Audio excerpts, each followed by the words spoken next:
அன்னையின் பக்தர்களே, லூக்கா நற்செய்தி 2:51 அவருடைய தாய் இந்நிகழ்ச்சிகளை எல்லாம் தனது உள்ளத்தில் பதித்து வைத்திருந்தார் என்று கூறப்படுகிறது.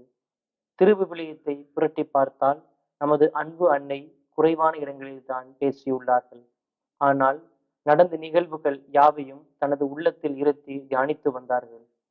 இன்றைய காலச்சூழலில் நம்மில் எத்தனை பேர் தியானிக்கும் மனப்பக்குவத்தை கொண்டுள்ளோம்? எங்கு திரும்பினாலும் சத்தம், அந்த சத்தத்தில் சிக்கி சின்னாபன்னமாகிக் கொண்டிருக்கிறது இன்றைய மனிதம்.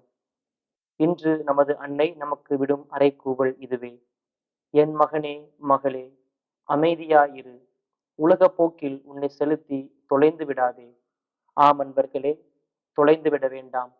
நம்மை சுற்றி நிகழும் நிகழ்வுகளுக்கு உடனே ஒரு எதிர்வினையை செலுத்தாமல் அதை நமது மனதில் ஏற்று தியானிப்போம். நமது பயணத்தை தொடர்வோம். மரியே வாழ்க.